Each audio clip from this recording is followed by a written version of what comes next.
Hi, I'm Rex with OEM Products. In order to extend the life of your engine on the Lightning floor scraper, you're going to want to change the engine oil and filter every 100 hours.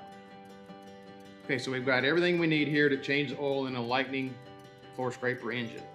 We've got a drain bucket to put the old oil in. We've got 2 quarts of 10W30 fully synthetic oil. We've got a funnel here to help us get the oil back in the engine without making too big a mess. Got a filter rinse to remove the old filter, new filter to put back on. We've got an 11/16 and a 13/16 open end wrench. We can use crescents in the field if we need to, and we'll be using that today. We've got rags to clean up a mess, thread sealant or thread tape to reseal the drain cap. So let's go change some oil. Okay, in order to make the oil filter easier to get to, we're going to take this side cover off. Doesn't take very long. We're going to use a 7/16 socket in this impact driver to remove it.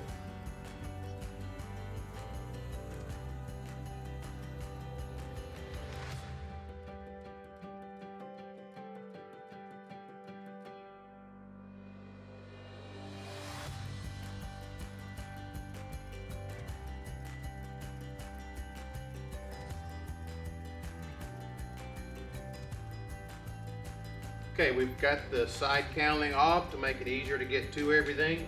We're going to pull this oil drain hose. We're going to poke it through this hole that we've designed into the frame to allow us to drain the oil out easier. Okay, so we're going to take the cap off of the oil drain hose. I'm going to put one over here for a backup. I'm going to put one on the cap.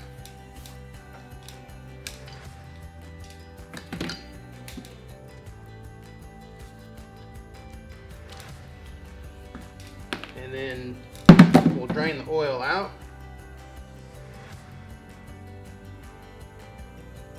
And while we're letting that drain out,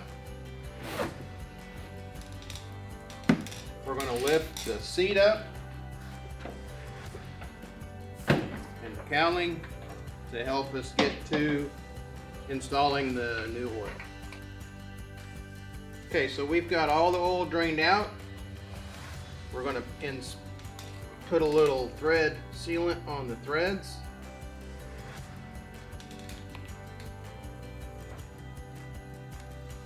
Install the cap. We're going to snug that cap back up on the hose.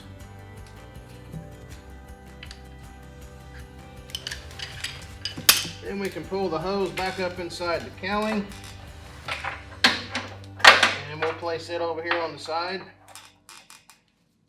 Then we're going to release the belt tensioner so we can access the oil filter easier. Okay, so we're going to place a rag underneath this filter, catch any drips that we may have. We're going to use a wrench to get this broke loose so we can spin it off of there.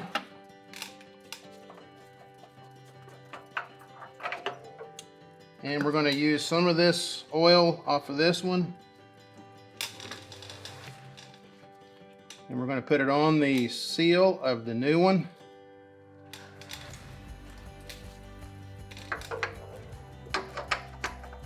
Install the new one. And then once the rubber meets the engine, we're going to tighten it another 1 full turn.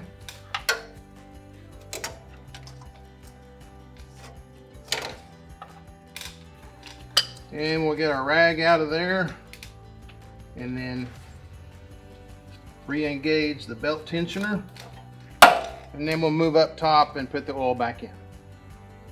Okay, we've got the drain hose capped off. We're ready to install the new oil.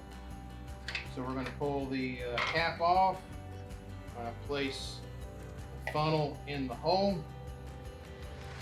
We need 1.5 quarts, so we're going to put 1 quart in, and then as we're pouring the 2nd quart in, we're going to be careful to only put 16 ounces of oil in.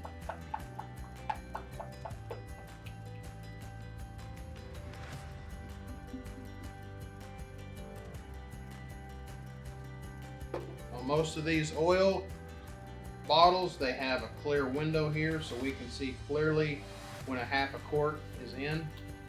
So we're going to pour some in.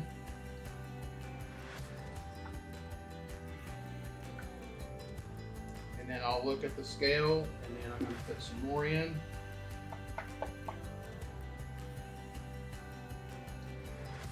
And we're about 20 ounces. We need 4 more ounces. Okay, so we're right at 16 ounces.